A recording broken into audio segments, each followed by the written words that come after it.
今日就用咗呢個長直頭髮嚟示範一個好 natural 嘅 curly 俾你哋睇。首先要知道你哋常見嗰個問題，咁我可以再講得容易啲。即係飛起晒好核突咯，嗰啲噴霧咧，佢分開咗一條條咁樣咯。因為夏天一落 gel 出街就會黐晒一層，但係好立啊，係個真係 gel 狀嘅 spray。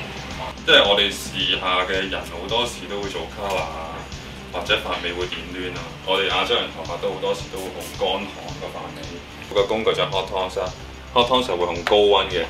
咁你用到高溫先整得攣，高溫之前你用啲 product 喺個髮尾嗰度保護佢，mousse 又好，任何啲水劑嘅 spray 啦。咁所以頭先講嗰種 gel 狀嘅 spray 就應該係 finish 嘅，就唔可以咁樣用。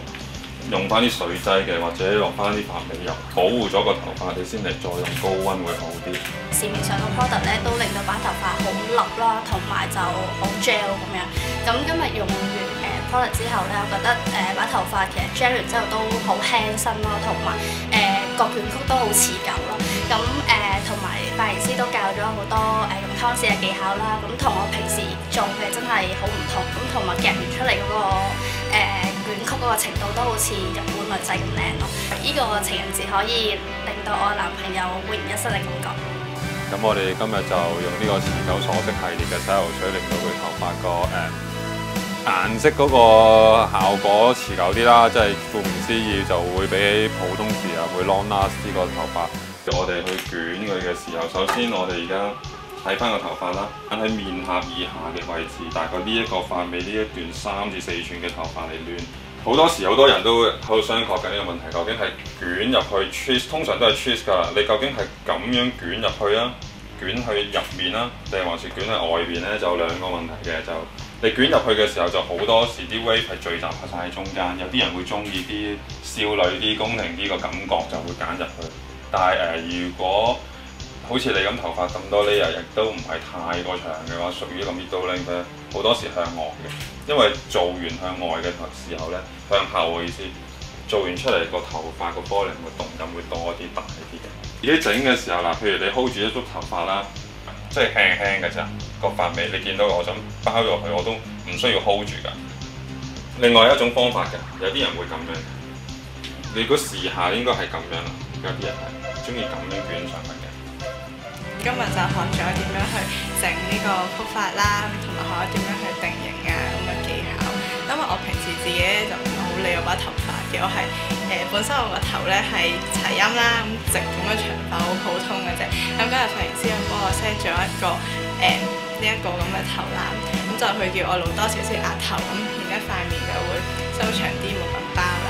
咁係咯，我之後應該會多啲去試下呢啲曲嘅頭髮啦，因為我自己本身都幾中意曲髮嘅。首先夾起咗個頭頂，你做咗個底先，一 set 就成把頭髮靚晒。可以分開個步驟，你控制個範圍少啲，你都做得容易啲、方便啲。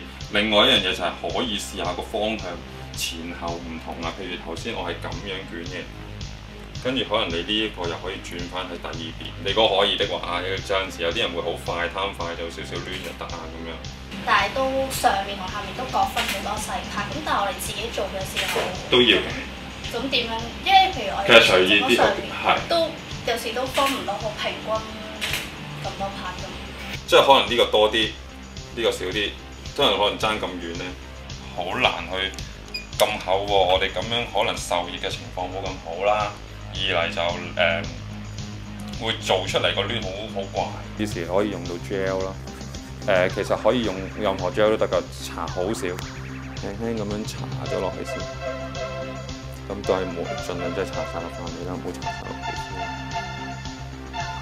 hold 一 hold 住先，咁你可能到你 hold 住個頭髮之後，你可能做其他嘢，跟住先噴 spray， 個離遠噴少少 spray。都係等幾分鐘後先至搽，咁個效果會好啲嘅，起碼會 hold 到個型，又唔會太硬，又唔會太過 frizzy。水陽保濕呢個系列嘅洗頭水就，因為佢本身頭髮好 natural curl 㗎，好多自然嗰啲天生攣啊，個outline位啊，佢好多 frizzy 嘅髮質，同埋好髮尾比較乾嘅。頭髮好毛躁啦、蓬鬆咁，所以都推介咗保濕洗護系列俾我。咁我用咗之後呢，咁其實真係好 surprise 啊！因為呢嗰啲頭髮你見到而家係冇咁毛躁啦，同埋睇落去順服咁樣嘅。都係一樣用好輕好少少嘅 gel 就 OK，你唔會話又攣又頭色，又你唔可以整太多。